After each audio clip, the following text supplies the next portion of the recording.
On the bench today, we're going to look at germanium fuzz face transistors. We're going to understand how they work in the circuit, how to bias them, and understand why we choose certain values of hFE. Before we do that, please like and subscribe. And now let's have a look at the schematic. Here's the schematic diagram. We've looked at it many times. We're going to analyze this circuit in two ways. One is the DC way, and then the other is the AC way. First of all, with the DC analysis, we need to understand all our biasing points. And that's why on the ElectroSmash website, I picked the diagram that has the voltages, the DC voltages, so we can understand those, because they are fundamentally going to set up how our transistor is going to work. And then as part of the AC analysis, we can see how our amplifier is going to work under signal conditions. Let's follow the signal through. We have a 2.2 here, which is a high-pass filter essentially, and this is a 15 Hertz cutoff, so a lot of bass can go through here.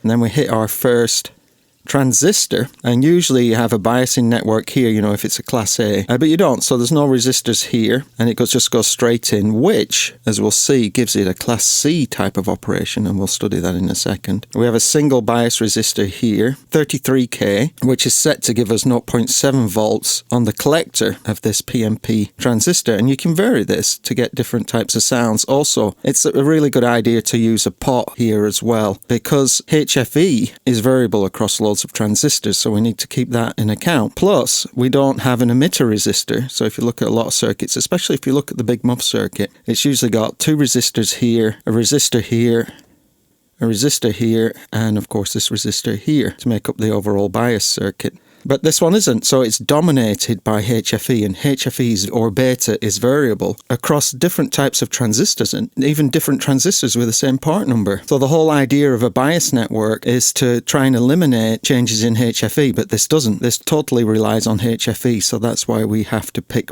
a value, a 70 or 80 for this particular transistor. But you can also make this variable, so you can modify this operating voltage point to make up for variances in the hFE. This is biased at 0.7, and then we go straight into the second transistor, and the hFE of this guy is supposed to be like 120, 130, so it's a bit bigger, but we have more of a biasing network. This is our RC value essentially, so this was RC, resistor collector, and so 470 plus 8.2 is RC, and then here at the bottom we have RE. So we do have a resistor down here, not like this guy. Under DC conditions, sets the voltage. So we have 0.5 volts here. We have 4 volts, collector emitter. And then we have 4.5 volts across our RC. And with this 0.5 and a 0.3 volt drop across this junction here, we have this feedback mechanism that lands us at a 0.2 volt voltage here for DC, but it's a different picture under AC conditions. So let's look at AC conditions. So AC, we already said this will pass all frequencies above 15 Hertz. Goes into here. This is class C, and we'll talk about that, but it's only going to amplify a small part of the sine wave, and once we get the scope out, you can see what that looks like. So we get a little bump. That goes into here, and it's a reasonably small signal sitting on a large DC value. And we put this into here, and then this will amplify it to the full range of the amplifier's output. And then if we adjust this guy, this is 20 microfarads, this is passing almost every frequency down to ground. The gain becomes more a function of the intrinsic resistance of the transistor, and the gain of this one is connected to the intrinsic resistance of the transistor, and we're going to look at that intrinsic resistance. But when the fuzz pot is up, this is essentially connected to ground in AC conditions, and when the fuzz pot is down, this cap doesn't do anything, and then we end up with a voltage divider network here feeding back essentially exactly the same signal that came out of there back into there. We'll get the scope out and we'll trace around all these places so you can get a feel for what all these signals look like. At this point, the signal is very large, a huge swing, the whole range of the power supply. So we use this here as an attenuator. It's a ratio of 470 to 8.2, so we get a smaller sinusoid here, and then we have a 0.01. So that's going to get rid of some high-end fizz. And the combination of this pot value, like if you changed it to 250, that would change the frequency response, or you could change that cap as well. But this is the high-end frequency roll-off, and also depending where the pot is as well. And then finally, we go out through this pot, which is the volume pot. So that's an analysis of the fuzz face in 30 seconds or so. It's a very complicated pedal, and as we go through it, need to have a good basis of electronics to understand how it works, but we'll step through it. It'll be fine. We'll use the oscilloscope to validate some areas. But the first thing that we want to do is get a multimeter out and measure these voltages, because we are also not going to use a battery. We're using a power supply, which means the ground is going to be 9 volts and minus 9 volts is going to be ground. So we're essentially swapping the power supply around, because these, look at this arrow, these are PNPs, so you have to swap the power supply around. Okay, right, let's get our multimeter out now and trace around. I've got a Dunlop fuzz face here. It's one of the mini ones. It'll work though. It's got germanium transistors. Did a small hack here to add a volume on the input so I could get some different tones, but that's turned down now, so it's disabled. Let's go around and look at the voltages. So first of all, there's a trim pot there, and that's going to set the halfway point of the second stage, and on the diagram that was 4.5, but our halfway point on this guy is going to be set by the supply voltage. So first of all, it's the opposite way around, and then there's some filter circuit here as well. So if I go across this diode, that's our voltage, 8.7.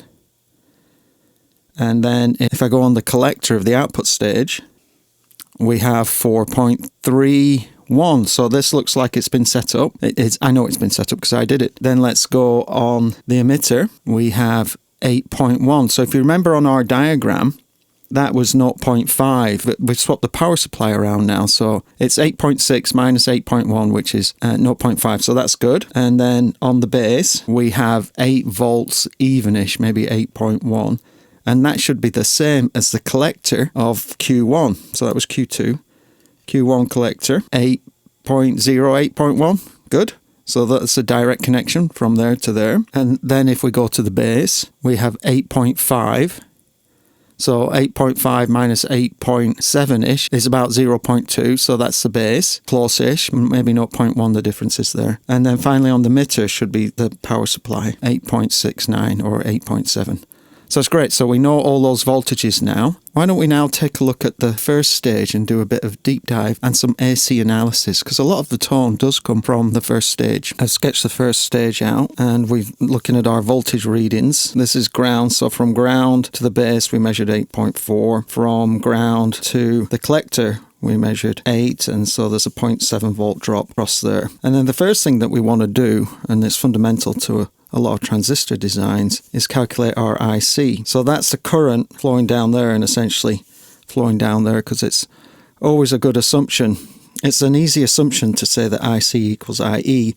IE, though, is the combination of IB and IC, but IB is going to be 70 times smaller, so we can probably say that IC equals IE. Let's look at this. IC, 8 volts over 33K, V over R is 0.2 milliamps, and so our beta is the current gain, that is going to be 70, IC over IB, and then IB is at 0.2 milliamps over 70. So that's how we get IB. That's a very small number, it's 70 times smaller. So that's why it's okay to make IC equal IE. And then if we look at this amplifier, there's no biasing round here at all. And there's actually no biasing round here. And we probably want to talk about a little resistor in there as well called RE. That's our intrinsic resistance of the device, because we need to calculate that in a second. But it's a Class C amplifier because there's no biasing up front. And so we put in a sine wave like this. What essentially happens is that the amplifier just switches on immediately once we surpass a certain voltage. And in the case of this, you'll see on the scope it's about 200 millivolts, and the output signal looks like this. And the top here is going to be 8.7, and the middle is going to be around 8 volts because we're swinging around 8 volts, but we cannot swing further down more than 0.7. So we kind of end up with a signal that's 1.4-ish amplitude swing sitting on 8 volt level, and you'll see all that on the scope. We also need to figure out what our gain is. If we had infinite voltage supply, so we weren't clipping out at 8.7, you know, the sine wave would go all the way up, and it would go all the way down, and it would go a long, long way down because of this gap's very wide here, and this is very short. So it'd go up, small, and down, down, down, down, down, down, and then up, small, down, down, down, a long, long way. So that gives us an asymmetrical clip, and that affects our are harmonics as well. I'm not sure because I haven't measured it, but I think it gives you a higher second order set of harmonics in this pedal. But I think this is a harmonics monster, so there's going to be harmonics everywhere. We're just taking this little bit and then amplifying it by mad, so it gets to this. So in a second, we'll work out what the AC gain characteristics are. But right now, let's verify all this on the oscilloscope. So here we have the signals. The blue is the input signal, both on different voltage ranges. So the blue is actually much smaller than the yellow. And the yellow is also sitting on a very large DC voltage, and that's due to the biasing. So the yellow is sitting at about 7.3. The lower part here, the lower is 7.3, and then it rails up to 8.7, top 8.7, which is our power supply voltage. And now let me do this, move this guy up like this, and just where the blue crosses the yellow, that is our switch on point. So that looks like about 200 millivolts, and then we're biased at 0.1 because of that feedback mechanism. It looks about right. Let's change the feedback. That's with the fuzz knob all the way down, so you can see that feedback resistor does affect it. But we'll just keep it in the up position for now. You can see on this side here, about 200 millivolts. This is how this circuit works. So we get, it just rapidly switches on due to the Class C nature of the amplifier every time the waveform exceeds this voltage down here.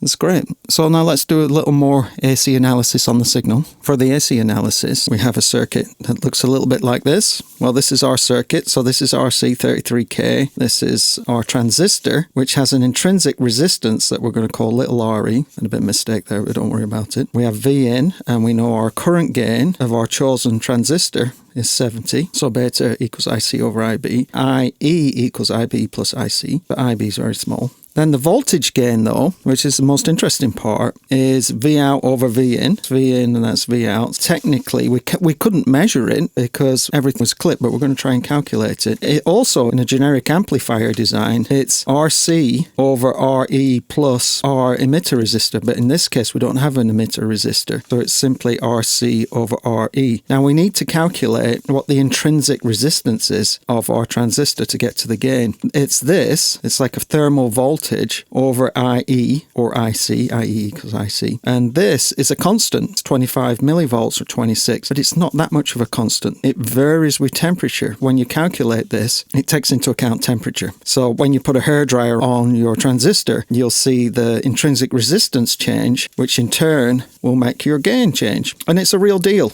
with the germanium transistors. So if we calculate this through, we get 25 millivolts over what we've previously calculated, 0.2 milliamps, and we end up with RE of 125 ohms. And so the gain, the voltage gain, is 33 kilo ohms over 125, so ohms cancels out ohms, and we end up with 264. About 264, 270, 280 is a good gain for the first stage. I want to also talk about transconductance. So we calculated 125 ohms, but the inverse of that, the ability to conduct, ohms is the ability to resist, the ability to conduct is transconductance, and it's simply the inverse of RE. And the units are Siemens, but sometimes people like to use moles because moles is ohms spelt backwards. How fun all these scientists have. Now, our circuit is a current to voltage converter, and we put in a little bit of voltage here like this, and then we get out a large amount of current swing, and this is IC over VB. It's a very common graph, and of course if you push it down here, this is going to be severely distorted. Now, that's a side note. What we want to do is convert this into an equivalent circuit, and it's called a hybrid pi model. So this is the base, the emitter's constant because it's a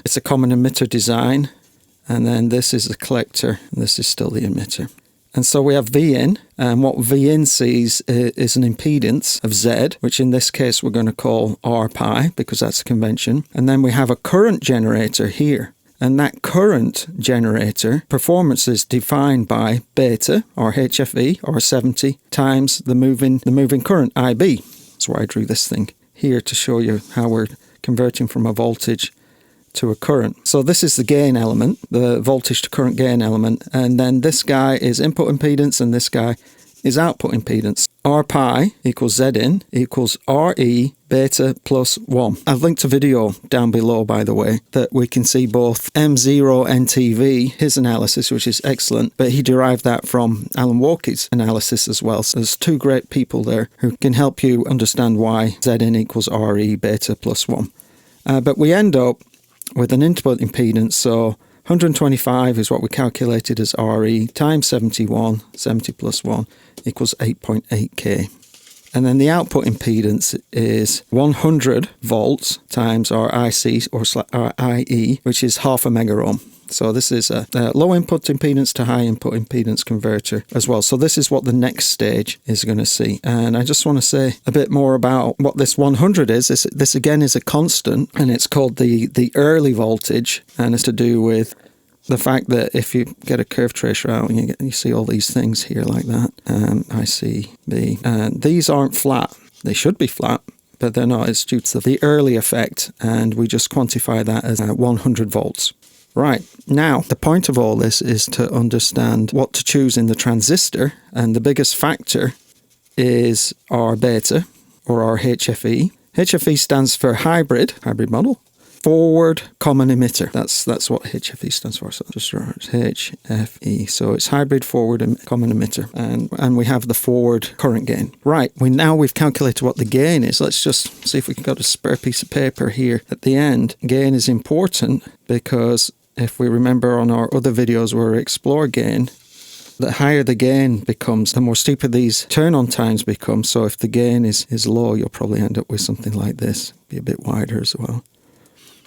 And then the more you turn up the gain, the steeper it gets and the more harmonics you generate. So that's important. Now let's do a low hFE, so lower than 70, let's call it 35. What happens? Let's get another piece of paper. So if our beta is less and the fuzz face circuit is heavily dependent on the beta, and so we halve it to 35, our current gain is reduced, IC over IB, so there's not as much current gain. If we looked at our hybrid model, beta times the variable current, i.e. the current that varies on the base, as the voltage changes on the base, we end at something like this. So this is our V in, and this is our I out.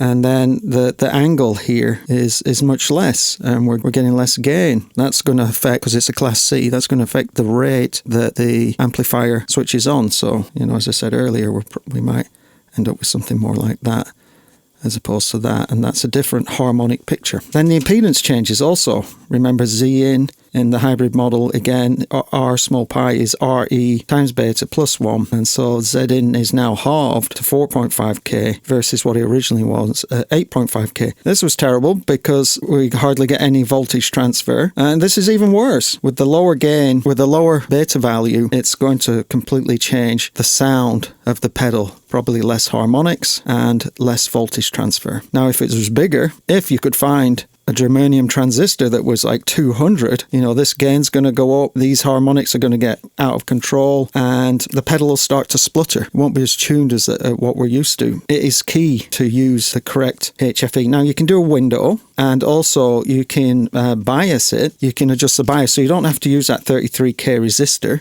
Let's go back to this guy. You don't have to use this 33K resistor here. If this is more like 60 or 90, you can set this bias to 0.7, or you can set it to 1 volt by making this variable by adding a trim pot. So some mods say just make this a complete trim pot, and other mods say make RC 22K and then have a 20K trim pot. So you can vary between 22K and 44K.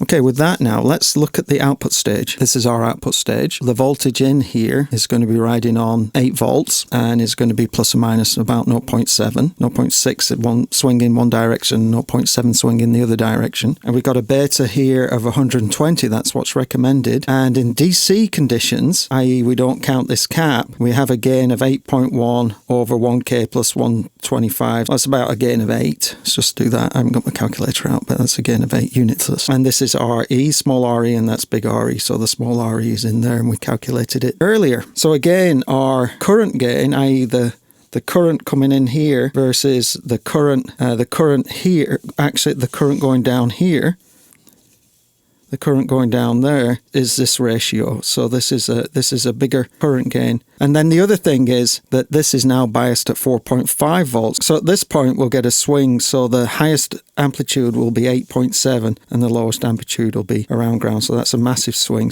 We have this voltage divider network here to reduce V out, and then of course further along is a pot and a capacitor. Now we also have this feedback network. So the signal here is actually going to be exactly the same as the signal here. So we'll feed that back into the base of Q1, and that's going to stabilize it a little bit. Not so sure how much, but we'll look at it on the scope. If we look at it under AC conditions, this is conducting all the time, so this doesn't really exist. Until you move the pot all the way down, then the whole gain is controlled by this guy. Then this guy is in the circuit, and when you move it all the way up, all the signal goes down to ground. So this 100k essentially is going down to ground and just looks like a 100k resistor pulling down base of Q1 to ground. Okay, with that all in mind, let's take a look at what we've got on the scope. So here we have the output, and the blue scale is about 10 times less. So technically it's 10 times smaller, but I made it that size so we could look at it. And you can see we've got the same clipping effect, but now it's massively amplified. If you look at the yellow scale on the left-hand side, towards the top of the waveform, it's about 8 volts, and then it goes all the way down to 0 volts. So we're amplifying this huge range, and that would be loud, and that's why you need all that attenuation at the other side. And again, it's completely square. So we've took the previous one but added more current gain because this one's now 120, so those lines should be a little tighter. And now let's play with the feedback network. So let's turn it down. Now you can see the harmonic response is reduced a little bit. We're mixing the output of Q1 essentially buffered because it's going through Q2 back through to the base of Q1. So it reduces the harmonic content, gets rid of a lot of higher frequencies, so it'll probably sound a little more muffled, which it does, we know all that. It doesn't sound as good as it is when it's full blast. Let's look at the emitter. So that's not the emitter actually, that is the base. So that's the signal that comes straight out of the collector of Q1, and that is what's being buffered and then going through a resistor and fed back and just like calming down the gain. So let's go on the emitter. If the pot is all the way up, we're feeding back nothing because under AC conditions it's all the way down to ground. So if we just turn it up, you can see we're feeding back more signal back to the base. So that's going to affect the gain of the first stage. But who uses a fuzz face on zero gain? Nobody. You tend to use your guitar pot, and that's one of the things that we're going to look at is the input impedance. So let's conclude. Choosing the right transistor, choosing the right beta is key.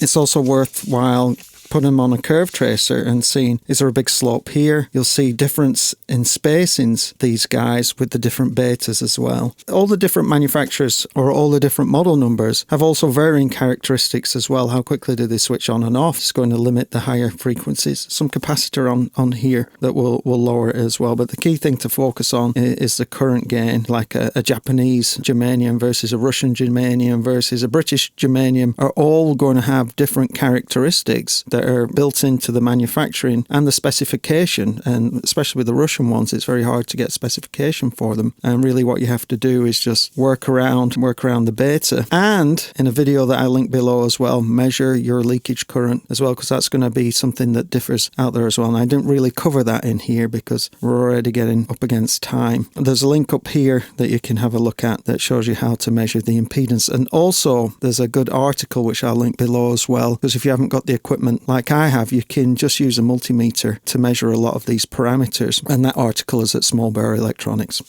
Okay, with that, thanks for sitting through this reasonably technical analysis to understand the fuzz face, but I wanted to do it justice, and now we can go on to thinking about what kind of design parameters that we want in our own fuzz face. Please like and subscribe, and I'll see you in the next video.